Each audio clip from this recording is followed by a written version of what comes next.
Very good morning to all of you, dear students. Students, as all of you know that our fourth chapter of maths, that is long and short, is going on.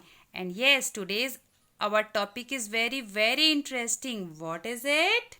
This is how big is my hand, means in our today's teaching I will teach you about the measurement of various body parts like your length of your thumb, length of your small finger, length of your nail, length of your palm. Let's start our today's session. Look student, this is your hand, and in this hand this is thumb and these are fingers. Okay, and this one is smallest finger. First of all we have to measure length of your thumb. How we will measure it? Look, कैसे measure करेंगे? देखिए, हमेशा measurement कहाँ से start होता है? Zero से। तो जहाँ पे आपका थंब का नेल स्टार्ट हो रहा है उससे थोड़ा सा आगे जीरो को हम वहाँ पर क्या करेंगे?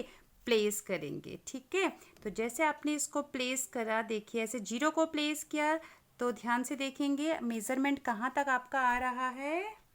क्योंकि स्टूडेंट्स, आपने जीरो को इस तरह से प्लेस करना है तो आप देखेंगे आपकी लेंथ कहाँ तक जा रही है? 5 तक। कहाँ तक जा रही है? 5 तक। थोड़ा सा इसे आप नेल से थोड़ा सा आगे रखेंगे क्योंकि फिंगर थोड़ी सी आगे होती है, तो देखेंगे 5 तक। तो आपके थंब की लेंथ आ गई 5 सेंटीमीटर। अब हम लोग नापेंगे आपकी स्मॉल फिंगर। तो देखिए स्मॉल वाली फिंगर कैसे नापेंगे आप? स्मॉलेस्ट फिंगर को ऐसे ही जीरो से आगे इसको प्लेस करेंगे क्योंकि थोड़ा सा आगे होती है फिंगर। तो देखेंगे कहाँ तक आ रहा है ये? 5 से थोड़ा सा छोटा, हम कह सकते हैं इसे 4.5 सेंटीमीटर।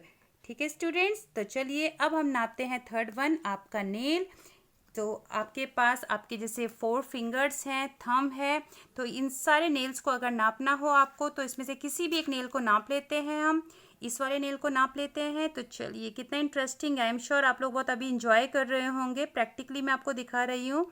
तो देखिए जीरो में मैंने इसको प्लेस कर दिया और उसके बाद ध्यान से आप लोग देखेंगे तो नेल कहाँ पर ख़त्म हो रहा है? बताइए, काउंट करिए छोटे छोटे ब्लॉक्स को। 1 2 3 4 5 6 7 8। यस, 8।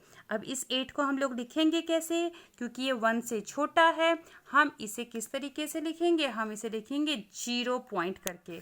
क्या बताया मैंने? अगर आपके पास 1 से कोई भी चीज़ छोटी हो जाए, यानी कि 0 और 1 के बीच में जो ब्लॉक्स होते हैं छोटे छोटे, उनको 1 2 3 4 5 6 7 8 9 10, तो इनको हम लोग किस तरह से, इस वाले को हम कहेंगे 0.1, इसे कहते हैं 0.2, थर्ड को कहते हैं 0.3, तो 8 को क्या कहेंगे हम? 0.8 सेंटीमीटर। आई एम श्योर आपको स्टूडेंट्स इतना समझ में आ गया। तो चलिए इनको नोट डाउन कर लेते हैं पहले। तो देखिए students, thumb 5 centimetre, little finger 4.5 centimetre, nail लिख दिया मैंने 0.8 सेंटीमीटर। अब नेक्स्ट टर्न है पाम। देखिए बेटा, ये है आपका पाम। बताया था मैंने अपने लास्ट वीडियोस में आप लोगों को, क्या बताया था? ये वाला जो आपकी मिडिल फिंगर होती है सबसे लंबी वाली, यहाँ से स्टार्ट होके यहाँ तक एंड होता है, इसे हम लोग कहते हैं पाम। तो देखिए पाम अगर आपको अपनी मेज़र करनी है, नापनी है, तो जीरो वाला स्केल रखना पड़ेगा थोड़ा सा नेल से थोड़ा सा आगे, क्योंकि फिंगर हमारी हमेशा थोड़ी सी आगे से स्टार्ट होती है। देखिए जीरो को प्रॉपर प्लेस कर दिया। तो देखिए चलते हैं, क्या देखते हैं कहाँ पे फिनिश हो रही है पाम आपकी? जहाँ तक आपकी रिस्ट है, यानी कि हम लोग इसको मान सकते हैं 13 सेंटीमीटर। कहाँ पे मान सकते हैं हम इस लोग इसको? 13 सेंटीमीटर यहाँ तक। ठीक है, तो ये पाम कितनी हो गई आपकी? 13 सेंटीमीटर। तो स्टूडेंट्स, पाम के आगे लिख लेते हैं हम 13 सेंटीमीटर। बताया था मैंने आपको, ये होता है बिल्कुल यहाँ से स्टार्ट होके जहाँ पे आपकी रिस्ट ख़त्म होती है।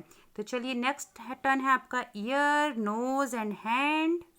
ये देखिए स्टूडेंट्स, ऐसे ही आपको ईयर्स नापने हैं। इसमें बुक में दिखाया गया है आपको ईयर्स कैसे नापने हैं। आप अपने भाई, अपनी बहन, मम्मी पापा, किसी को भी बगल में बैठा के उसका ईयर नाप सकते हैं। याद रखिएगा, जो उसका नीचे जहाँ से ईयर स्टार्ट होता है नीचे से, उसको आप लोग जीरो में प्लेस करिएगा। कहाँ पर प्लेस करेंगे? जीरो से प्लेस करेंगे और उसके बाद देखेंगे कि कहाँ तक वो फिनिश हो रहा है, तो वो प्रॉपर हो जाएगी उसकी लेंथ। किसकी? ईयर की। उसी तरीके से आप नोज़ भी नाप सकते हैं, उसी तरीके से आप हैंड भी नाप सकते हैं। लुक स्टूडेंट्स, किस तरीके से आपको हैंड नापना होगा। मैंने आपको बताया, हैंड अपने भैया दीदी को ऐसे खड़ा करेंगे, उनका हैंड इस तरह से स्ट्रेट कर देंगे और मिडिल वाली फिंगर जो सबसे लंबी होती है उससे स्टार्ट करेंगे और कहाँ तक, एल्बो तक, जहाँ तक आपकी कोहनी है, यानी कि जिसे हम लोग कहते हैं क्यूबिट। आपको एक तरह से क्यूबिट नापना है। हैंड का मतलब है आपको एक तरह से क्यूबिट नापना है। आई एम श्योर स्टूडेंट्स आपको मेरी बातें समझ में आ गई होंगी, आपको क्या नापना है और कैसे नापना है।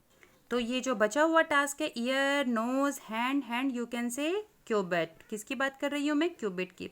ये तीनों पार्ट्स ये मैंने आपको बता दिया कैसे, और ये सब आप अपने आप नापेंगे अपने भैया या दीदी की हेल्प से। डियर स्टूडेंट्स, इसमें बाकी कुछ चीज़ें आपके पास इस तरीके से, जैसा फिर आपको लगेगा अरे इसे कैसे नापें, बाकी तो स्ट्रेट नहीं है, जैसे कि आपको अपना हेड नापना है। ये देखिए इसमें दिखाया हुआ आपको अपना हेड नापना है, आपको अपनी रिस्ट नापनी है। तो आप इसको कैसे नापेंगे स्केल से, क्योंकि स्केल तो स्ट्रेट होता है। इसके लिए एक बेस्ट तरीका मैं आपको बताती हूँ। आपके पास आपको लेना है एक थ्रेड, एक धागा आपको लेना है। उस धागे से आपको अपना सिर के चारों ओर उस धागे को घुमा देना है। उसके बाद उसको घुमाने के बाद जितना लंबा आपका है, जितना लंबा मतलब इस तरीके से मेजरमेंट आपकी उसकी आती है हेड की, हम लंबा तो नहीं कह सकते, उसकी सरकमफ्रेंस होती है, जितनी भी सरकमफ्रेंस धागे की आएगी उसके बाद उस धागे को आप लोग कहाँ नाप लेंगे, स्केल में नाप लेंगे। देखिए बच्चों, इसके लिए क्या करना है, आपको एक रस्सी ले लेनी है, एक धागा आपको ले लेना है। तो उससे आपको कैसे मेजर करना है वो मैं आपको बताती हूँ। स्केल से तो पॉसिबल नहीं है। पहले आप क्या करेंगे, ऐसे अपने भैया या अपने दीदी का हैंड रखेंगे, उसके बाद आपको नापनी है इसकी रिस्ट, ये पोर्शन आपको नापना है। तो आप क्या करेंगे, इस धागे को लेके उसके रिस्ट के चारों ओर इसको घुमा देंगे। ये देखिए स्टूडेंट्स, इस तरीके से आपको धागे को घुमा देना है पूरे रिस्ट के चारों ओर, और जहाँ पर इसकी स्टार्टिंग आती है, ये देखिए जहाँ पर ये टच हुआ, ये यहाँ पे टच हुआ, उसके बाद इतना पोर्शन ले लेना है आपको, और आपको ये देखिए ये लेंथ हो गई है आपकी रिस्ट की। इस लेंथ को नापना है आपको स्केल में। ये देखिए स्टूडेंट्स, उसके बाद इस धागे को आपने स्केल में इस तरीके से लगा देना है। और ये कहाँ पर आया, देखो मैंने वहाँ पे निशान, मैंने अपने फिंगर लगाई हुई है, आप चाहें तो वहाँ पे निशान लगा सकते हैं। ये आया 14 सेंटीमीटर। देखा आपने, इस धागे को आपने रिस्ट के चारों ओर घुमाया, उसको मार्क किया और उसके बाद उसको स्केल में नाप लिया, तो ये आया आपका 14 सेंटीमीटर। तो देखिए इसके आगे हम लोग कितना लिख लेते हैं, रिस्ट 14 सेंटीमीटर। जैसे आपने रिस्ट नापी उसी तरीके से स्टूडेंट्स आपको हेड का मेजरमेंट लेना है, यानी कि हेड की सरकमफ्रेंस नापनी है। इनकी लेंथ नहीं होती, इनकी गोलाई होती है, तो गोलाई की लेंथ को हम लोग सरकमफ्रेंस कहते हैं। वो बात की बातें हैं, अभी आप इसको बस ओनली लेंथ समझ के चलिए। चलिए स्टूडेंट्स, आज के लिए इतना ही। Thank you. और कोई भी दिक्कत प्रॉब्लम होती है तो आप लोग मुझे कर सकते हैं कॉल। Thank you.